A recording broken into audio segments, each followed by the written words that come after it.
Jadi bagaimana perasaannya naik bis kuning keliling? Bis-bis biasa sih, nggak ada bedanya. Warnanya aja yang kuning. Oke, kita naik lagi ya. Jadi dari tadi udah jalan pakai bis kuning merah, sekarang pakai bis kuning biru. Kenapa? Sekarang namanya itu bis kuning biru. Tadi bis kuning merah. Ada warnanya kuning. Warnanya kuning. Beda jalur. Nah, kenapa warnanya merah sama biru? Karena itu ada jalur merah sama jalur biru.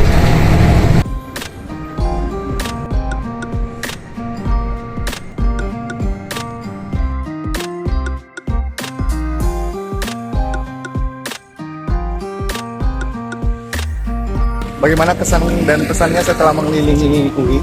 Ya, kayak kampus. Oh, kayak kampus.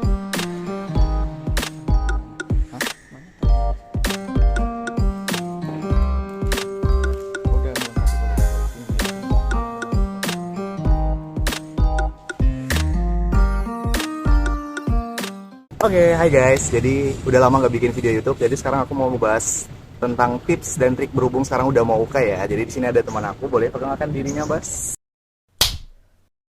Halo, nama aku Taufik.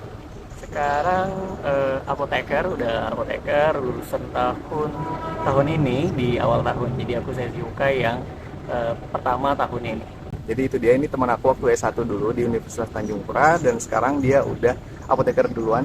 Dan kebetulan juga dia ini pengurus beasiswa di Jarum dan juga penerima beasiswa Jarum. Jadi kalau misalkan kalian mau tanya-tanya, kalian boleh nanti ya di komentar ya. Kalau mau berhubungan di IG ada di @mtaufikhidayat13. Oke, sip. Terkait dengan tips dan trik terkait dengan UKAI, kira-kira apa aja tipsnya?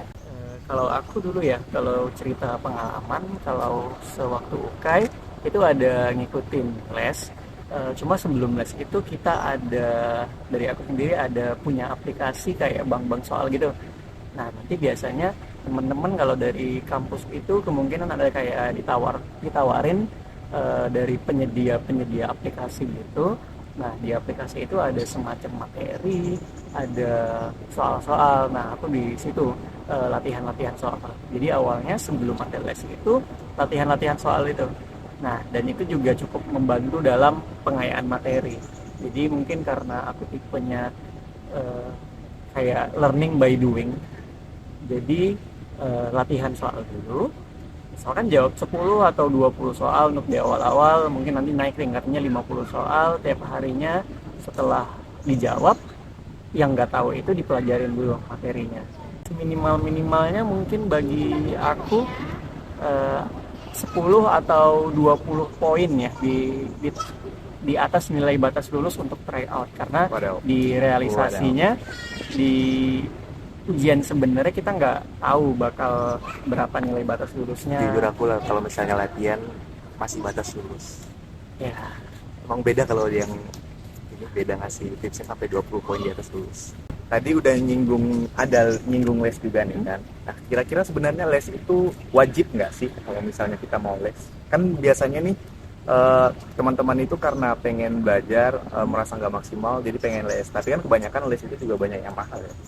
nah kalau menurut aku kalau ditanyain penting apa nggak penting, subjektif. Balik lagi ke orangnya masing-masing. Kenali diri sendiri dulu.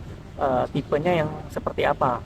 Misalkan lebih masuk ilmunya, lebih masuk pelajarannya itu ketika mendengarkan atau ketika diajarkan oleh orang lain. Tipe belajar orang beda-beda. Iya. Atau yang satu lagi biasanya dengan dia belajar sendiri biasanya dia lebih fokus. Pahami dulu di situ kalian itu tipe yang mana. Nah setelah tahu tipe yang mana, dengan les apakah cocok atau enggak? Atau misalkan dengan les apakah ilmunya tadi lebih masuk, nilainya lebih naik atau gimana.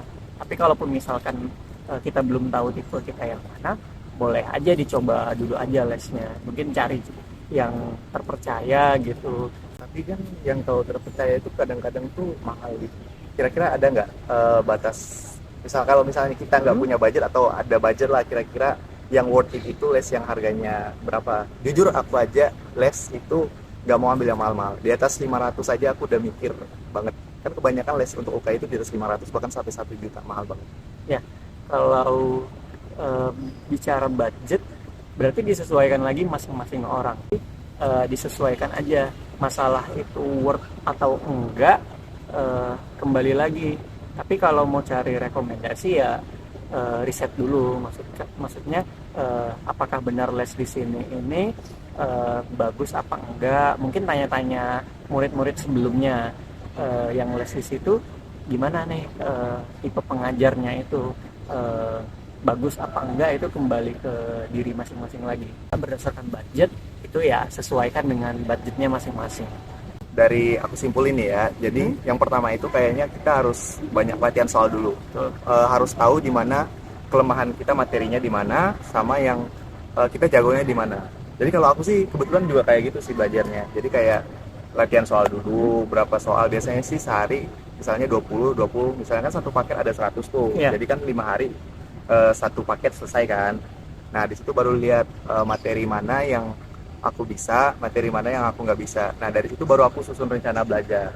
Iya. Jadi kayak misalnya yang udah kuasai, aku nggak belajar lagi ya, belajar dikit-dikit lah kayak buat memori kan, Iya, buat untuk ini kan. Terus yang sulit baru dipelajari, kayak buka materinya dari awal, dipelajari, cari video tutor dan sebagainya. Mirip kayak gitu sih belajarnya. Oke, apalagi ya pertanyaan? Apalagi ya? Persiapan dulu sebelum UKAI, kayak jadwal belajarnya deh. Kan biasanya kan PKPA itu sibuk banget, Ya, apalagi benar. kayak laporan, terus belum lagi tugas lapangannya kayak gimana. Nah, nyusun jadwal belajarnya untuk PKPA gimana. Tapi kalau misalnya yang sekarang nih ya, sekarang kan udah bulan November 2023. Sekarang tinggal beberapa bulan lagi, tinggal 3 bulan lagi menuju UKAI. Mungkin pertama kalau waktu dari PKPA aku nggak yang gimana-gimana belajarnya sih. Jadi mungkin tiap weekend, Sabtu atau Minggu belajar, tapi biasanya seadanya aja. Nah nanti ketika selesai praktik itu ya, praktik apoteker, biasa kita punya waktu 1-2 bulan. Nah di situ yang benar-benar dibagi waktunya. Jadi kalau aku dulu, kita kan punya ini ya, panduan dari Blueprint. Iya benar, blueprintnya apa-apa aja, teori-teori materi yang bakal masuk di soal UKAI. Atau juga bisa tadi dari bank soal dengan melihat biasanya bertanya-tanya juga ke kakak kelas soal tahun lalu atau soal periode sebelumnya apa tuh yang keluar. Nah bisa dari situ. Jadi ada beberapa sih, ada dari blueprint, ada dari bank soal, ada tadi dari bertanya ke angkatan-angkatan sebelumnya soal seperti apa yang keluar. Nah untuk pembagian waktunya, kalau aku kemarin setelah libur itu biasanya ngerjain satu paket soal. Libur apa ya? Setelah selesai PKPA. Oh, setelah Ya selesai. kalau pas PKPA itu belajarnya seadanya sebenarnya. Kapan kita sempat, biasanya di weekend. Nah itu mengerjakan setidaknya mungkin dalam seminggu atau 1-2 minggu itu satu paket soal harus selesai waktu PKPA. Nah untuk setelah selesai PKPA itu lebih giat lagi, jadi lebih dikejar target lagi untuk membahas satu materi atau satu paket soal. Setidaknya dalam satu hari itu mungkin 50-100 soal. Jadi ibaratnya kita bangun tidur, bersiap-siap jam 9 sampai jam 11 itu biasanya ngerjain soal, latihan-latihan. Nanti jam 11 sampai jam 1 istirahat, atau mungkin sampai jam 2 istirahat. Nah nanti dari jam 2 sampai jam 3 atau sampai jam 4 itu biasanya bahas soalnya. Jika perlu itu kita buka-buka teorinya lagi, mana yang dipahami. Kalau misalkan sudah dipahami, biasanya cuma lihat sekilas aja, memastikan bahwa ini jawabannya benar, berarti ingatan aku ini sesuai. Nah udah oke, kita skip aja biasanya kalau yang benar-benar sudah dipahami. Baru nanti malamnya biasanya itu waktu bebas kalau misalkan dirasa perlu. Tapi kalau di 2 bulan pertama, di awal-awal biasanya aku merasa itu belum perlu ya, karena kita biasanya Di 2 bulan pertama. iya tim deadline ya. Tim deadline. SKS, sistem kerja semalam. Jadi fun fact, waktu S1 kita punya slogan malam masih panjang. Iya, Jadi kalau misalnya ada sesuatu yang bisa dikerjain malam, ya udah kerjain malam Benar. aja. Tapi jangan ditiru ya. betul. kurang baik untuk Jangan ditiru. ditiru. Ya, Manfaatkan waktu sebaiknya. kalau masih 2 bulan lagi UKI-nya biasanya masih malam itu waktu kita refreshing, mabar gitu atau Mabar. ngapain scroll sosmed kali ya. Nah, jadi polanya biasanya seperti itu. Kecuali misalkan ada waktu les, nah itu menyesuaikan lagi. Mungkin kalau ada waktu les, nah di waktu les ini biasanya kesempatan aku atau teman-teman yang lain itu bertanya materi yang nggak paham. Misalkan udah ada penjelasan di kunci jawaban soal-soal itu, ataupun misalkan kita udah baca teorinya, tapi masih ada kayak semacam pertanyaan, biasa kayak misalkan pengobatan penyakit A gitu. Ya, materi yang Iya. agak ragu-ragu gitu ya. Dikasih tahu di jawaban bahwa jawabannya ini. Tapi kita masih ragu. Nah, untuk memastikan itu, untuk make sure bahwa itu adalah jawaban yang benar, biasanya di les bakal kita tanyain, bakal kita bahas lagi. Berarti Nah, les masuk rekomendasi. masuk rekomendasi. Jadi selain untuk belajar, tadi untuk memastikan, karena kalau dari buku kita kan hanya teori.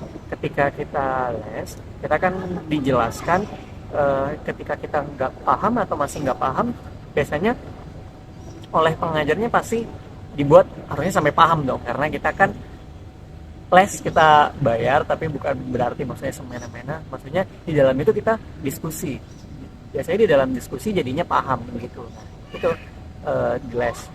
Kalau misalkan hari les, biasanya waktu malamnya mungkin lebih sedikit terpakai, karena paginya atau sorenya kita pasti memakai waktu itu untuk les. Ngejernya banget itu di Hamin 1 bulan. Hamin satu bulan itu mulai hafalan mati-matian, mulai mengerjakan soalnya semakin banyak lagi. Mulai Tapi demam, mulai meriang, ya, kopi. mulai stres, menangis mungkin beberapa orang ya pasti ada. Tapi setelah itu di Hamin sebulan, di Hamin seminggu, baiknya sih mulai mengendurkan lagi. Ya, Dalam refreshing. artian bukan kita anggap remeh, tapi setidaknya jangan memporsir diri terlalu berlebihan sih. Ya, jangan sampai stres, Ya. benar-benar ujian jangan sampai stres, ntar ngeblank. Biasanya Hamin kayak gitu. seminggu itu udah bagian ini aja, udah bagian cuma untuk Mengingat. mengingat Mengingat kembali kembali. aja, bukan yang kerjain bahas lagi, enggak, cuma untuk mengingat-ingat aja. Jadi Hamin seminggu itu intensitas belajarnya kalau aku sih lebih dikurangin sih. Iya. Mungkin di pagi hari aja, nanti di Hamin 1 hari udah tutup aja bukunya, berdoa. Tuh, dengar kan? Nggak hanya aku aja yang ngomong kayak gitu. Di video aku sebelumnya aku bilang kan, sebelum tes aku jalan-jalan biar refresh, biar nggak ngeblank. Bahkan kakak yang satu ini pun, Apoteker Taufik Hidayat ini juga mengendurkan belajarnya, nggak terlalu dipus banget di hari-hari terakhir, apalagi mendekati hari ujian. Biar kalian nggak stres, biar kalian nggak ngeblank, biar tiba-tiba pas lagi ngerjain 404 not found. Kayak begitu. Tapi tadi juga main kan ya, ada ketika misalnya udah belajar dari pagi sampai sore, malamnya tetap ada bisa main, tetap bisa Iya, benar. refreshing, nggak melulu setiap hari belajar. Jadi jangan dibawa stres banget lah. Tetap sisakan waktu untuk diri kamu sendiri, istirahat dan juga hobi-hobi kamu lainnya. Bukan berarti ketika kamu ujian semua itu harus di stop benar-benar. Tetap ada porsinya masing-masing. Kayak dosis obat kan, sesuai porsinya, nggak boleh berlebihan, nggak boleh kurang, kayak gitu. Oke, mantap. Oke, itu aja untuk video kali ini. Semoga bermanfaat ya teman-teman semuanya. Jangan lupa di like dan di komen dan di share apabila bermanfaat. Semangat untuk belajarnya dan juga semoga kita lulus Amin. UKAI di tahun ini. Oke, mantap. Bye-bye. Jadi bagaimana komentar Bapak Apoteker Taufik Hidayat melihat pertandingan barusan? Keren. Udah gitu dong. Udah gitu doang. Oke.